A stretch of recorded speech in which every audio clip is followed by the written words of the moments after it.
नमस्कार दोस्तों, मेरा नाम है विजय कुमार गिरी और मैं आप लोगों का एक बार फिर से स्वागत करता हूं अपने यूट्यूब चैनल जिसका नाम है सुहा क्लासेस फॉर एग्रीकल्चर। दोस्तों, आज हम लोग पढ़ने वाले हैं फाउंडेशन बैच में एग्रोनॉमी का 27वां लेक्चर। इसमें आज हम एक नया टॉपिक स्टार्ट करने वाले हैं और वो हमारी नई टॉपिक जो है वो है फॉडर या फिर फॉरेज क्रॉप, जिसको हम क्या कहते हैं, चारा वाली फसलें। इससे पहले मैं क्या पढ़ा रहा था? इससे पहले मैंने आप लोगों को पढ़ाया था फाइबर क्रॉप यानी कि रेशे वाली फसलें, जिसमें जो दो महत्वपूर्ण फसल थी, एक तो जूट था और दूसरा कपास था। इन दोनों फसलों के बारे में मैंने डिटेल में पिछले लेक्चर्स में बात कर ली है। यहाँ पर अपन लोग पढ़ेंगे बरसीम के बारे में, लूसर्न के बारे में और ओट के बारे में।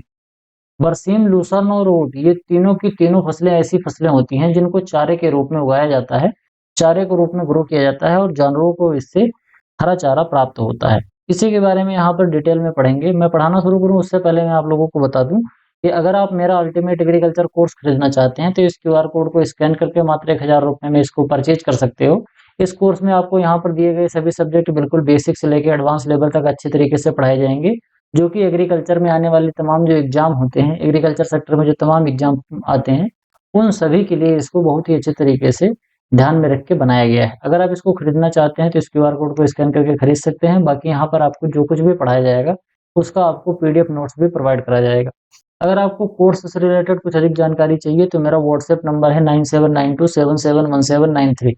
मेरे इस व्हाट्सएप नंबर से आप संपर्क करके कोर्स से रिलेटेड जो भी आपको जानकारी प्राप्त करनी है वो प्राप्त कर सकते हो। यहाँ पर बहुत ही अच्छे तरीके से आप लोगों को इस कोर्स के बारे में जानकारी प्रोवाइड करा दी जाएगी। चलिए आगे बढ़ते हैं, अपने टॉपिक पर वापस आते हैं। टॉपिक हमारा क्या है? सबसे पहले हम पढ़ेंगे बरसीम। बरसीम क्या होता है? बरसीम, जिसको हम हिंदी में भी बरसीम ही कहते हैं। अगर हम इसकी बात करें तो बरसीम जो होता है एक लेगुमिनेसी फैमिली का क्रॉप्स होता है। बोले तो एक तरीके की ये फली वाली फसल है, दलहनी फसल होती है। लेकिन इसको दाल के तरीके से हम यूज नहीं करते, इसको हम यूज करते हैं चारे के लिए और कई बार इसको ग्रीन मैन्योर के लिए भी यूज किया जाता है। क्या होता है?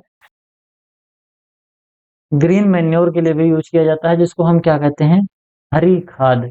ये हरी खाद के तरीके से भी उपयोग किया जाता है। इसके अगर हम कॉमन नेम की बात करें तो इसको बरसीम भी कहा जाता है। इसके अलावा इसको इजिप्शियन क्लोवर भी कहा जाता है। इसका जो बोटेनिकल नेम होता है वो होता है ट्राइफोलियम एलेक्जेंड्रियम। क्या होता है? ट्राइफोलियम एलेक्जेंड्रियम फैमिली, ये लेगुमिनेसी से बिलोंग करता है। इसका जो ओरिजिन प्लेस है वो इजिप्ट माना जाता है। कई जगह पर आपको पेरू भी देखने को मिलेगा। तो इजिप्ट, पेरू या फिर इजिप्शियन क्लोवर इसलिए इसको कहा भी जाता है। इसके ऑप्टिमम टेम्परेचर की बात करें तो भारत में इसको रबी सीजन में ग्रो किया जाता है और रबी सीजन में ग्रो होने वाली जो फसल है इसमें 18 से लेकर 22 डिग्री सेंटीग्रेड टेम्परेचर ऑप्टिमम होता है। अगर इतना टेम्परेचर रहता है तो हमारी बरसीम की फसल बहुत अच्छे तरीके से ग्रो होती है। इसके अलावा इसको कवर क्रॉप भी कहते हैं। कवर क्रॉप के अलावा इसको एक तरीके की मल्च क्रॉप भी बोलते हैं, मल्च क्रॉप भी कहते हैं। इसके अलावा इरोजन रेजिस्टेंट क्रॉप बोलते हैं। इरोजन इरोजन रेजिस्टेंट क्रॉप क्यों कहते हैं? क्योंकि ये मिट्टी की ऊपरी परत को अच्छे तरीके से कवर कर लेता है, इसी वजह से इसे कवर क्रॉप कहा जाता है। मल्च क्रॉप क्यों कहते हैं? क्योंकि ये मिट्टी की ऊपरी परत को अच्छे तरीके से कवर कर लेता है, जिससे जो मॉइस्चर है वो काफी लंबे टाइम टाइम तक हमारे खेत में उपस्थित रहता है। तो इसी वजह से इसको मल्च क्रॉप भी कहा जाता है। इसके अलावा ये खरपतवार के ग्रोथ को भी रोक देता है और ये सभी चीजें मल्च ही करता है, चाहे मॉइस्चर को कंजर्व करके रखना हो चाहे खरपतवार को रोकना हो। ये दोनों के दोनों काम कवर क्रॉप और मल्च क्रॉप करती हैं। तो ये दोनों गुण इसके अंदर पाया जाता है, इसीलिए इसे कवर क्रॉप और मल्च क्रॉप दोनों कहा जाता है। इसके अलावा इरोजन रेजिस्टेंट क्रॉप होती है। आप लोगों ने सुना होगा और आप लोग जानते भी होंगे कि जब बरसात होता है या बहुत तेजी से आंधी चलती है, हवा चलती है जब, तो इसमें खेत की जो मिट्टी होती है वो एक जगह से दूसरी जगह पर ट्रांसपोर्ट होती है through the mean of water और एयर, चाहे हवा के माध्यम से चाहे फिर वो पानी के माध्यम से बहता है। तो क्या होता है कि जब हम बरसीम की खेती करते हैं तो क्योंकि बरसीम जो होता है ये मिट्टी को अच्छे तरीके से कवर किया रहता है, तो जो रेनफॉल होता है वो डायरेक्ट मिट्टी पे पड़ता नहीं है। पहले पौधे पे गिरेगा पानी की बूंद और उसके बाद फिर मिट्टी में जाएगा, तो उसकी वेलोसिटी घट जाती है। और इसके अलावा क्योंकि मिट्टी को ऊपर से अच्छे तरीके से ये कवर किए रहता है और इसकी जो जड़ें होती हैं, ये जड़ें मिट्टी को बहुत अच्छे तरीके से पकड़े रहती हैं, उसको जकड़े रहती हैं अपने साथ। इसी वजह से बरसीम वाले खेत में जो इरोजन होता है वो कम होता है। आगे हम बात करेंगे इसकी सोइंग टाइम का। तो अक्टूबर और नवंबर के महीने में इसकी सोइंग करी जाती है। सोइंग मेथड, इसके सीड काफी ज्यादा छोटे छोटे होते हैं, तो इसको हम ब्रॉडकास्टिंग मेथड से इसकी बुआई करते हैं, जिसको हम छिटकवा विधि बोलते हैं। अगर हम बात करें इसकी वेराइटीज की, तो इसमें दो तरीके की वेराइटी आती है। एक तो होता है डिप्लॉयड बोले तो 2x, और एक होता है टेट्राप्लॉयड बोले तो 4x। इसमें जो बेसिक क्रोमोसोम नंबर होते हैं उसके चार सीक्वल होते हैं, ऐसे समझ लो। इसकी 4 फोटोकॉपी होती है टेट्राप्लॉयड में, और डिप्लॉयड में बेसिक क्रोमोसोम नंबर की 2-2 फोटोकॉपी होती है, ठीक, यानी कि जोड़े में रहते हैं। तो ये डिप्लॉयड और टेट्राप्लॉयड इस तरीके से हो जाते हैं। तो अगर हम डिप्लॉयड की खेती कर रहे हैं, तो जो डिप्लॉयड होता है उसको 25 से लेके 30 किलोग्राम पर हेक्टेयर हमें सीड रेट की जरूरत पड़ती है। वहीं अगर हम टेट्राप्लॉयड को ग्रो कर रहे हैं, तो टेट्राप्लॉयड में 35 किलोग्राम पर हेक्टेयर सीड की जरूरत पड़ती है। वैसे अगर हमको फॉडर क्रॉप के लिए यूज करना है और हम चाहते हैं कि लंबे समय तक हमको एक अच्छा फॉडर मिलता रहे, तो उसके लिए हमको क्या करना चाहिए कि इन दोनों को, डिप्लॉयड वैरायटी और टेट्राप्लॉयड वैरायटी, दोनों वैरायटी को मिक्स करके तब बुआई करनी चाहिए। इससे जो हमें फॉडर मिलता है वो एक लंबे समय तक मिल पाता है। बोले तो हम इसको 4 से 5 बार इसकी आराम से कटिंग कर ले जाते हैं। कई बार हम इसकी 6 बार भी क्रॉप कटिंग कर ले जाते हैं। 6 बार कटिंग का मतलब, एक बार जब हम हार्वेस्टिंग करते हैं इसके हरे चारे की, तो दोबारा फिर से उग जाता है, फिर हम काटेंगे फिर उग जाएगा। इस तरीके से हम 4 से 6 बार इसकी कटिंग कर सकते हैं, अगर हमने इसके डिप्लॉयड और टेट्राप्लॉयड वैरायटी दोनों को एक साथ में बोया है। जब हम मिलाने की बात करते हैं कि डिप्लॉयड और टेट्राप्लॉयड जो वैरायटी होती है उनको कौन कौन से रेशियो में मिलाना चाहिए, तो कई बार आधे आधे के रेशियो में मिला देना चाहिए, मतलब कि आधा मिला दो डिप्लॉयड और आधा मिला दो टेट्राप्लॉयड। और कई बार 2:1 के रेशियो में मिलाते हैं। बोले तो जो डिप्लॉयड है उसको 2 किलोग्राम और टेट्राप्लॉयड जो है उसको 1 किलोग्राम, इसके रेशियो में मिला के इसको यूज किया जाता है। सीड ट्रीटमेंट की बात करें तो सीड ट्रीटमेंट करने के लिए इसमें एक राइजोबियम आता है। उस राइजोबियम का नाम है राइजोबियम ट्राइफोलियम। नाम से पता चल रहा है ट्राइफोलियम एलेक्जेंड्रिनम बरसीम का बोटेनिकल नेम होता है, तो ट्राइफोलियम से उसी ट्राइफोलियम एलेक्जेंड्रिनम से ट्राइफोलियम आया है। ठीक, तो इसमें जो राइजोबियम ट्राइफोलियम एक तरीके का जो राइजोबियम बैक्टीरिया होता है, ये इस फसल में सीड ट्रीटमेंट करने के लिए यूज किया जाता है, जिससे फिर बाद में रूट नोड्यूल बनते हैं और नाइट्रोजन का फिक्सेशन होता है। जो राइजोबियम जपोनिकम है, ये किसमें यूज होता है? राइजोबियम जपोनिकम मैंने सोयाबीन में बताया था। इसके अलावा राइजोबियम ट्राइफोलियम आपको बता दिया। राइजोबियम ट्राइफोलियम किस में यूज किया जाता है? राइजोबियम ट्राइफोलियम ये यूज होता है बरसीम में। इसके अलावा आप हमें बताओ कि जो मूंगफली होती है, मूंगफली के अंदर कौन सा राइजोबियम यूज किया जाता है? मैंने इसको भी पढ़ाया है, आप लोग कमेंट बॉक्स में जरूर लिखो। आगे बढ़ेंगे, इसमें देखेंगे कि जो डिप्लॉयड वैरायटी है उसमें कौन कौन सी वैरायटी आती है। जैसे एक वरदान वैरायटी है, बहुत ही इंपॉर्टेंट वैरायटी है। इसके अलावा छिंदवाड़ा वैरायटी है, BL1 है, 11 है, 22, 52, C10, जिसको मस्कवी बोलते हैं। इसके अलावा IGFRI, Indian gross and fodder research institute से डेवलप करी गई 99-1 है। इस तरीके की जो वेराइटीज हैं, ये काफी अच्छी अच्छी वेराइटीज हैं जो कि डिप्लॉयड होती हैं। जिसमें मैं अगर आपको इम्पोर्टेंट बताऊं तो इसमें जो वरदान है, ये वरदान और छिंदवाड़ा, ये दोनों वेराइटी बहुत ही अच्छी वेराइटी होती हैं, इसको जरूर याद कर लेना। इसके अलावा पूसा जायंट वेराइटी है, कई बार ये एग्जाम में कई बार पूछा भी गया है कि पूसा जायंट किसकी वेराइटी होती है। तो पूसा जायंट बरसीम की वेराइटी है, और इसके अलावा ये एक टेट्राप्लॉयड वैरायटी होती है, इसको ध्यान में रखना। कई बार एग्जाम में ऐसे पूछा जाता है कि बरसीम की टेट्राप्लॉयड वैरायटी कौन सी है, तो आपको याद रखना है कि पूसा जायंट जो है वो टेट्राप्लॉयड वैरायटी होती है। इसके अलावा T528 है, इसके अलावा T560 है, T678 है। तो इस तरीके की जो वेराइटीज होती हैं ये टेट्राप्लॉयड है और इनको चारे के लिए यूज किया जाता है। इसमें एक बहुत बेकार सा खरपतवार होता है, ऑब्जेक्शनेबल वीड होता है, नाम है उसका कासनी। कासनी का जो बोटेनिकल नेम होता है वो होता है चिकोरियम इंथोवस। जो चिकोरियम इंथोवस होता है इस तरीके से दिखता है। तो चिकोरियम इंथोवस जो होता है इस तरीके से दिखता है, और इसकी एक खराबी होती है कि ये बरसीम का जो सीड होता है उसी बरसीम के सीड के साथ ये मिक्स रहता है। हम इसको आइडेंटिफाई नहीं कर पाते आसानी से कि इसमें बरसीम का सीड कौन सा है और कासनी का सीड कौन सा है। और जब बाद में हम इसको ग्रो कर देते हैं, तब ग्रो करने के बाद ये हमें दिखता है। तो जब हम सीड को और खरपतवार के सीड को, अपनी क्रॉप के सीड को और खरपतवार के सीड को, दोनों को आसानी से जब हम अलग नहीं कर पाते, तो उसको हम ऑब्जेक्शनेबल वीड बोलते हैं। तो कासनी का जो सीड होता है ये, और बरसीम का जो सीड होता है वो, ये दोनों की जो मॉर्फोलॉजी होती है, देखने में दोनों एक जैसे लगते हैं। इसी वजह से इनको निकालना काफी ज्यादा मुश्किल होता है। इसको निकालने के कुछ तरीके हैं, अभी मैं आपको आगे बताऊंगा। फिलहाल आप ऐसे समझो कि ये जो कासनी होता है इस पौधे को अगर जानवरों को हम खिलाते हैं तो जानवरों को बहुत ज़्यादा समस्या होती है। तो इस वजह से अगर ये एक सर्टेन अमाउंट से ज़्यादा हमारे खेत में पाया जा रहा है और हमने बरसीम के साथ इसकी कटाई कर ली है, तो हमारी जो चारा होगा उसकी क्वालिटी खराब हो जाती है। इसी वजह से हमको मेक श्योर करना चाहिए कि जब भी हम बरसीम की बुआई करें तो उसमें कासनी के सीड ना हो, तो उसके लिए हमको अलग करना पड़ेगा। अब क्योंकि दोनों देखने में एक जैसे होते हैं, तब इसको हम अलग कैसे करेंगे? तो इसको अलग करने का तरीका होता है इनके घनत्व से। इनका जो घनत्व होता है सीड का और खरपतवार का, दोनों का घनत्व अलग-अलग होता है, ठीक? यानी कि कासनी का जो सीड है और इसके अलावा बरसीम का जो सीड होता है, दोनों का वजन अलग-अलग होता है। इस वजह से इसको हम अलग करने में घनत्व वाला मेथड अपनाएँगे। उसको कैसे अपनाएँगे? क्या करेंगे कि हम पानी लेंगे और पानी में 17% का सॉल्ट का सॉल्यूशन मिला देंगे, ठीक? कैसे मिलाएँगे? एक आप क्या करो 100 किलोग्राम पानी ले लो। अब आप सोच रहे होंगे सर जी 100 किलोग्राम पानी क्या? अरे 100 किलोग्राम पानी का मतलब सीधे-सीधे यार 99 लीटर पानी ले लो, ठीक?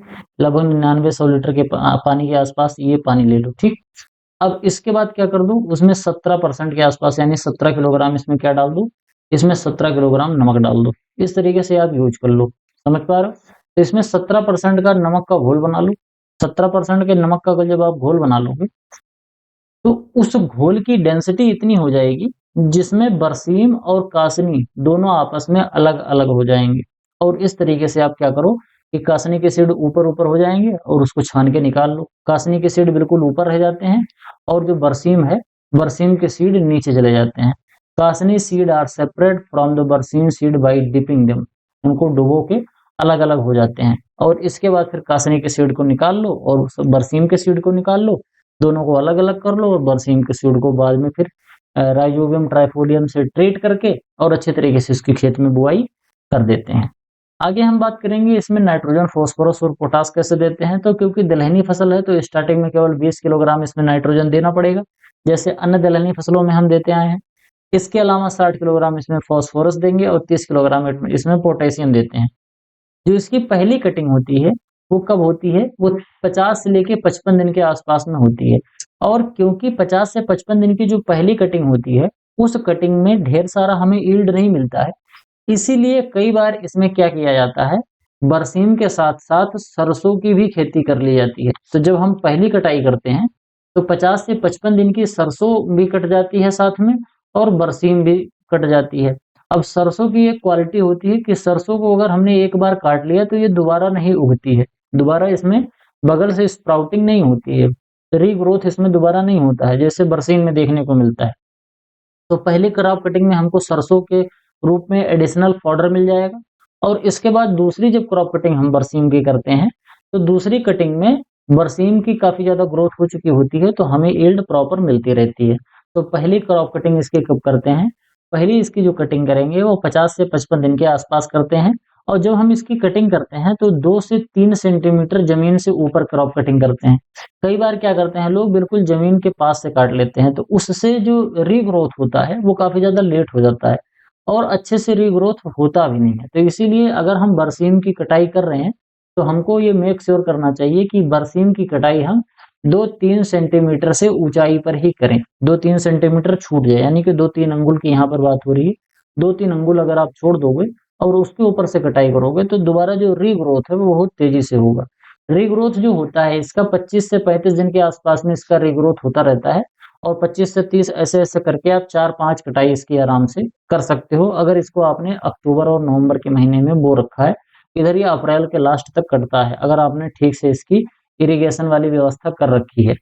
यील्ड की बात करते हैं तो लगभग 800 से 1000 कुंटल 1 हेक्टेयर में आपको इसकी यील्ड देखने को मिल जाती है, मतलब हरा चारा इतना मिल जाता है। इसके अंदर एक इम्पोर्टेंट केमिकल पाया जाता है जिसका नाम होता है सपोनिन। तो कई बार एग्जाम में पूछा जाता है कि सपोनिन किसके अंदर पाया जाता है?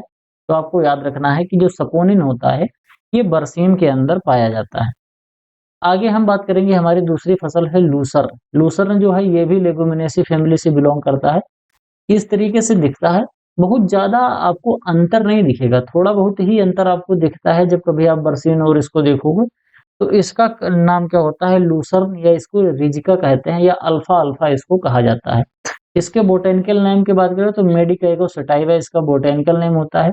और इसका जो ओरिजिन प्लेस है साउथ वेस्ट एशिया है, जहां पर चने का और गेहूं का जो ओरिजिन प्लेस है वही सेम ओरिजिन प्लेस इसका भी माना जाता है। ऑप्टिमम टेम्परेचर इसको ग्रो करने के लिए कब कितना माना जाता है? 20 से लेके 22 डिग्री सेंटीग्रेड इसका ऑप्टिमम टेम्परेचर होता है लूसर्न और अल्फा अल्फा को ग्रो करने के लिए। इसकी जो बुआई होती है अक्टूबर के महीने में होती है, और बुआई से ही आप समझ गए होंगे कि ये रबी सीजन की फसल होती है। इसकी जो बुआई करते हैं ब्रॉडकास्टिंग मेथड से करते हैं, क्योंकि इसके भी जो सीड होते हैं काफी ज्यादा छोटे छोटे आपको सीड देखने को मिलते हैं। सीड रेट इसका जो सीड रेट होता है वो 20 से लेके 25 किलोग्राम पर हेक्टेयर सीड की जरूरत पड़ती है। और सीड ट्रीटमेंट इसमें भी करेंगे क्योंकि ये भी एक तरीके की लेगुमिनस क्रॉप होती है। तो इसमें जो सीड ट्रीटमेंट करते हैं वो करते हैं राइजोबियम मेलिलोटी। ठीक, मेलिलोटी एक तरीके का स्पीशीज होती है राइजोबियम का, उसी से इसका कल्चर किया जाता है और इस कल्चर को फिर बाद में बुआई करी जाती है। तो ये जब प्रॉपर तरीके से सीड ट्रीटमेंट कर लेते हैं तो इससे नाइट्रोजन फिक्सेशन आसान हो जाता है। वेराइटीज की बात करें तो इसमें कुछ वेराइटीज हैं, जैसे मूपा वैरायटी है, रैम्बलर है, आनंद 2 है, आनंद 3 है, सिरसा 1 है, सिरसा 8 है, सिरसा 9 है, टाइप 8 है, टाइप 9 है, एनडीआरआई 1 है, एनडीआरआई 2 है, आईजीएफआरआई 5 है, 54 है, 244 है। इस तरीके की जो वेराइटीज हैं इसको हम यूज करते हैं लूसर्न की खेती करने के लिए। इसके आगे हम बात करते हैं वीड की। तो इसके अंदर एक बहुत बेकार सा खरपतवार उगता है जिसको हम अमर बेल कहते हैं। इसको क्या कहा जाता है? अमर बेल, या फिर इसको डोडर भी कहते हैं। कस्पुटा इसको अंग्रेजी में कस्पुटा के नाम से भी जाना जाता है, और इसका जो साइंटिफिक नेम या फिर बोटेनिकल नेम होता है ये क्या होता है? कस्पुटा रेफ्लेक्सिया होता है। ये एक तरीके का टोटल टोटल स्टेम पैरासाइट होता है। टोटल स्टेम पैरासाइट होता है। अब टोटल स्टेम पैरासाइट क्यों होता है? क्योंकि इसके अंदर ना तो ऐसी जड़ें पाई जाती हैं जो कि मिट्टी से नाइट्रोजन को अपटेक कर सकें, और ना ही इसमें पत्तियां पाई जाती हैं जो कि फोटोसिंथेसिस कर सकें। तो ना तो जमीन से ये न्यूट्रिएंट एब्जॉर्ब कर पाएगा, और ना ही प्रकाश की उपस्थिति में प्रकाश संश्लेषण कर पाएगा। तो ये दोनों चीजें ये कर नहीं पाता है। तो इसको जीवित रहने के लिए किसकी जरूरत पड़ती है? इसको जीवित रहने के लिए किसी दूसरे पौधे की जरूरत पड़ती है। इसके जो जड़ होती हैं, जड़ नहीं होती है, जड़ की जगह पे इसमें चूसक होता है। और ये चूसक क्या करता है? किसी भी पौधे के स्टेम के जाइलम और फ्लोएम के अंदर घुस जाते हैं, और फिर वहां से ये क्या करते हैं? वहां से बराबर अपना जो न्यूट्रिएंट है उसको एब्जॉर्ब करते रहते हैं। जैसे यहाँ पर आप देख सकते हो, ये थोड़ा सा पीले कलर का ये दिख रहा है आपको, एक जाल जैसा, मकड़ी के जाल जैसा, यही बेल होता है। इसमें पत्तियां भी नहीं होती, ना तो पत्ती होगी ना तो जड़ होगा। जड़ों की जगह पे इसमें चूसक पाए जाते हैं। तो जो पौधा अपनी एनर्जी बनाता है अपने लिए, वही एनर्जी ये यूज कर लेता है। तो जब हम लूसर्न की खेती करते हैं तो लूसर्न की खेती में हमको ये अमर बेल वाले जो पैरासाइट वाले बीड हैं ये अपने को देखने को मिलते हैं। नाइट्रोजन, फास्फोरस और पोटेशियम की बात करें तो 20 से 25 किलोग्राम नाइट्रोजन, क्योंकि दलहनी फसल है। इसके अलावा 60 से 75 किलोग्राम फास्फोरस, और इसमें पोटेशियम की जरूरत नहीं पड़ती है। इसकी जो कटिंग होती है बिल्कुल बरसीम के जैसी होती है। 50 से 55 दिन के आसपास में इसकी पहली क्रॉप कटिंग करी जाती है, और इसके बाद हर बार बिल्कुल बरसीम के जैसा ही 25 से 35 दिन, 20 से 30 दिन के आसपास में इसकी भी कटिंग होती रहती है। इसकी यील्ड भी बिल्कुल बरसीम के आसपास ही होता है, 800 से लेके 1100 कुंटल के आसपास। और इसके अंदर एक तरीके का ग्लूकोसाइड पाया जाता है जिसको सपोनिन बोलते हैं। यहाँ तक आई होप आपको बात अच्छे से समझ में आई होगी। इसके अंदर एक तरीके का फिजियोलॉजिकल डिसऑर्डर पाया जाता है जिसमें पत्तियां इसकी जो होती हैं वो पीली पड़ने लगती हैं। तो जो पत्तियां पीली पड़ने वाला काम है ये किसकी वजह से होता है? जब बोरान की कमी होती है इसके अंदर, जब बोरान की कमी आपको देखने को मिलेगा तो बोरान की कमी से इसके अंदर येलोइंग होने लगता है। तो येलोइंग ना हो इसके लिए हमको बोरेक्स का अपने खेत में छिड़काव करना चाहिए। इसके आगे हम बात करेंगे, हमारी जो अगली फसल है इसको हम ओट कहते हैं। ओट ऐसी फसल है, ये कौन से कुल के है? ये पोएसी फैमिली बोले तो ये ग्रेमिनी फैमिली से बिलोंग करता है, यानी कि अनाज वाली फसल होती है। आप लोगों ने देखा होगा ये जो ओट होता है इसी में एक जंगली ओट होता है, वाइल्ड ओट।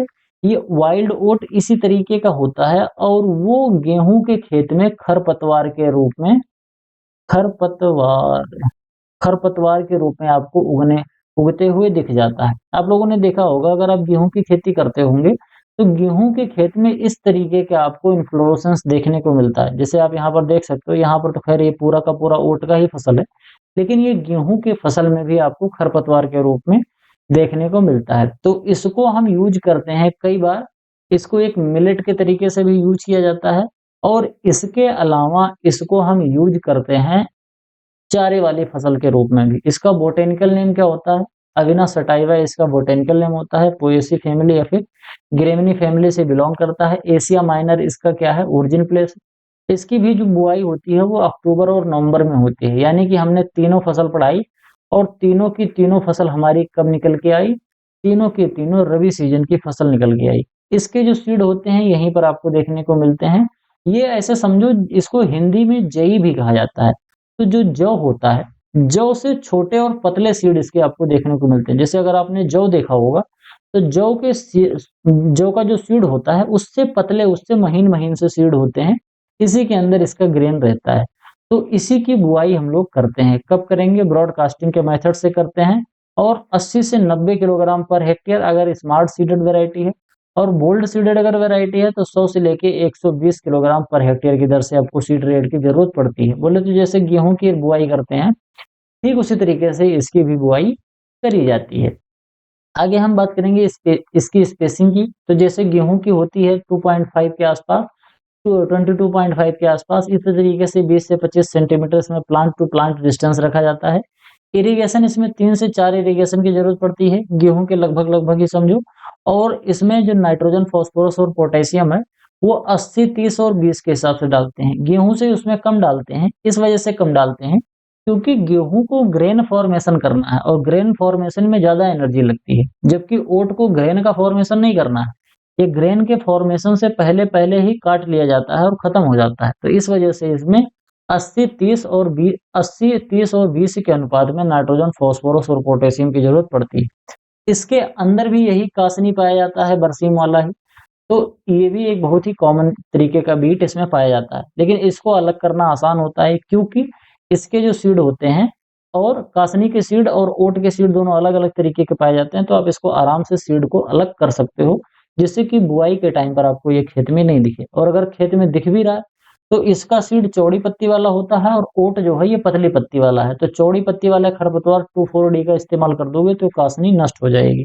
लेकिन बरसीम के खेत में हम नहीं कर सकते, क्योंकि बरसीम भी चौड़ी पत्ती वाला, तो उसमें अगर 2,4-D डालेंगे तो दोनों नष्ट हो जाएगा। तो इस चीज को अपने को ध्यान में रखना होता है। वेराइटीज की बात करते हैं तो केंट वेराइटी है, इसके अलावा अल्जीरियन है, यूपीओ है, यूपीओ 50, क्रिंज है, आफ्टरली है, इसके बाद फुलगाम है, और फ्लेमिंग गोल्ड है, HFO 114 है। इस तरीके की तमाम वेराइटीज हैं। वैसे ओट की वेराइटी पूछी नहीं जाती है। कुछ डबल पर्पट की वेराइटी है, एक बहुत ही इंपॉर्टेंट वेराइटी, यानी कि इसको फॉडर के रूप में भी यूज किया जाता है और ग्रेन के लिए भी। तो इसको कौन सी वेराइटी के नाम से जाना जाता है? इसको नाम जाना जाता है HFO 114। तो इस वेराइटी को जरूर याद कर लेना है। केवल यही एक वेराइटी यहाँ पर इंपॉर्टेंट है, बाकी अगर आप छोड़ भी दोगे तो कोई दिक्कत वाली बात नहीं। बेस्ट स्टेज फॉर हार्वेस्टिंग की अगर हम बात करते हैं तो इसका जो ड्रॉट वाला स्टेज होता है, जब इसके अंदर ग्रेन जो होता है वो मिल्की स्टेज पे पहुंच जाता है, तो उस समय पर इसकी हम कटाई करते हैं। मिल्की स्टेज में जब ग्रेन रहता है तो हम काट लेते हैं, तो ये आराम से पचता है। जब जानवर इसको खाते हैं तो जानवर के उधर में जाके ये बहुत आसानी से पच जाता है। इसके अलावा ये जो ग्रेन और ग्रेन का मिल्की वाला जो स्टेज होता है, इस समय पौधे का जो वेजिटेटिव ग्रोथ है वो मैक्सिमम हुआ रहता है। पत्तियां जो हैं वो सबसे ज्यादा अच्छी हरी भरी और लंबी चौड़ी रहती हैं। तो फॉडर का जो हमको उत्पादन मिलता है वो सबसे ज्यादा मिलता है। अगर हम उससे पहले काट लेते हैं तो इस कंडीशन में क्या होता है कि हमें फॉडर का उत्पादन कम देखने को मिलता है। कटिंग की बात करते हैं तो इसमें 2 से 3 कटिंग करी जाती है, क्योंकि ये भी बार बार रीग्रोथ इसका होता रहता है। इसके अलावा हम बात करेंगे, अब आप सोच रहे होगे सर जी ये ड्रॉट स्टेज में जब काट रहे हैं और ये कटिंग वाला स्टेज में, तो इसको ध्यान से समझना। ये जो ड्रॉट वाला स्टेज है ये अंतिम कटिंग की बात हो रही है। बाकी अगर चारे के लिए आप काट रहे हो तो छोटा छोटा है, 2 से 3 बार इसकी क्रॉप कटिंग आराम से करते रहो। इसमें जो फर्स्ट कटिंग होती है वो 70 से 75 दिन प्लांटिंग के बाद करी जाती है। फॉडर यील्ड की बात करें तो 400 से लेकर 450 क्विंटल फॉडर हमको देखने को इसमें मिल जाता है। इसके अलावा अगर आप ग्रेन का प्रोडक्शन ले सकते हो तो 2 ही क्रॉप कटिंग करो, तीसरी बार आप ग्रेन का इसमें प्रोडक्शन ले सकते हो। तो आज की वीडियो में केवल इतना ही। आई होप आपको वीडियो पसंद आया होगा। वीडियो पसंद आया हो तो वीडियो को लाइक करिए, चैनल को सब्सक्राइब करिए। आपके जो सुझाव हैं कमेंट बॉक्स में ज़रूर लिखिए। आपके सुझाव को मैं पढ़ता हूँ, उस पे रिप्लाई भी देता हूँ। अगर इम्प्लीमेंट करने वाली कोई चीज़ होती है तो उसको भी मैं इम्प्लीमेंट करने की कोशिश करता हूँ। इसके अलावा हमारा पेड कोर्स खरीदना चाहते हैं तो व्हाट्सएप पे हमसे संपर्क ज़रूर कीजिए। आज की वीडियो में केवल इतना ही। मिलते हैं किसी दूसरी वीडियो में, तब तक के लिए इजाज़त दीजिए। धन्यवाद।